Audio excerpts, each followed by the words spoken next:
থেকে কথা বলতে চাই। প্রথম জায়গাটি হচ্ছে বর্তমানে এই প্রশাসনিক ভবনে যে সিস্টেমগুলো রয়েছে, বিশ্ববিদ্যালয় যদি প্রশাসন চাইতো তাহলে এই বিদ্যমান সিস্টেমগুলো অনেক সহজ করতে পারতো প্রথমত, এবং দ্বিতীয়ত আজকে অন্তত 2022 সালে দাঁড়িয়ে এই অ্যানালগ সিস্টেম আমি কখনো প্রত্যাশা করি না। তাই বিশ্ববিদ্যালয়ের যদি সদিচ্ছা থাকতো তাহলে তারা এগুলো সবগুলোকেই ডিজিটাল করতে পারতো। 1971 সালে এই বিশ্ববিদ্যালয়ে যারা আমার অগ্রজ ছিল তারা ঠিক যেই প্রসেসে তার কাজগুলো সম্পাদন করেছিল, আজকে 2022 সালে দাঁড়িয়েও আমাকে সেই প্রসেসেই কাজগুলো করতে হয়। 2019 সালে যখন করোনা আসলো, তখন যখন দেখলো যে কোনো উপায় নাই, তখন বাধ্য হয়ে তারা আমাদের ফর্ম ফিল আপের সিস্টেমটি অনলাইনে করলো। অর্থাৎ তাদের যদি সদিচ্ছা থাকতো তাহলে তারা বাকি সিস্টেমগুলো এভাবে অনলাইনে করতে পারতো।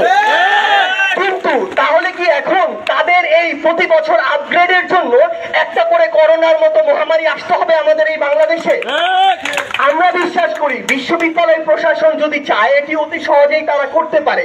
এবার যে জায়গাটা নিয়ে কথা বলতে চাই, আমি আমার বাবার নাম সংশোধনের জন্য এই প্রশাসনিক ভবনে এসেছিলাম।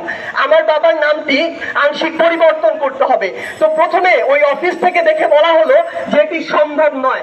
আমি বললাম যে আমি আমার 4টি বোর্ড সার্টিফিকেট, আমার ন্যাশনাল আইডি কার্ড সহ সবকিছু সংশোধন করেছি, আপনি বলছেন যে এই বিশ্ববিদ্যালয়টি সংশোধন করা সম্ভব না। উনি বলেন না, কোনো নাম পরিবর্তন করা সম্ভব নয়। এরপরে যখন একজন কর্মকর্তার সাথে কথা বলে তার সাথে আমি সামনে গেলাম তাকে নিয়ে, তখন তিনি বললেন ঠিক আছে, চেষ্টা করে দেখা যেতে পারে। তাহলে এই প্রশাসনিক ভবন যেখানে আমার অধিকার কাজ করবে সেখানেও কি আমাকে লবিং করতে হবে আমার একটি কাজ করানোর জন্য?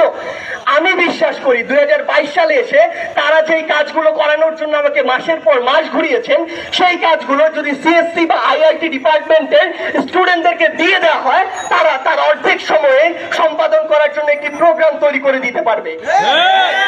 তাই আমি বিশ্ববিদ্যালয়ের প্রশাসনের প্রতি একটি উদাত্ত আহ্বান জানাই যে আপনারা আপনার সন্তান সুলভ যে ছাত্রছাত্রীরা রয়েছে তাদের প্রতি একটু সহযোগিতাপূর্ণ মনোভাব প্রদর্শন করুন।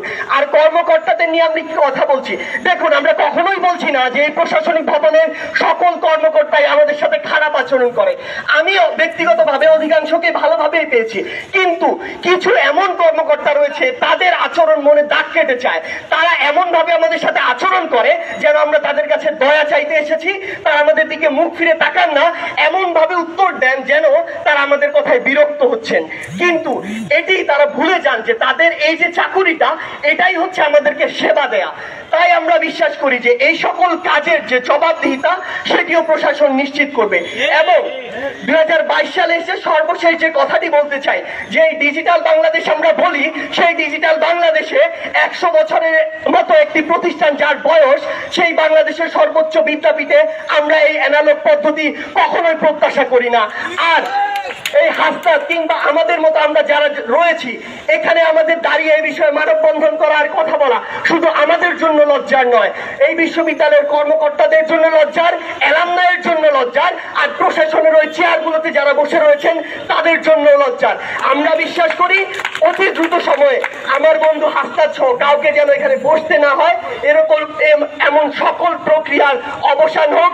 ঢাকা বিশ্ববিদ্যালয়ের শিক্ষার্থীরা শিক্ষার্থীদের মতো আচরণ পাক। ধন্যবাদ সবাইকে।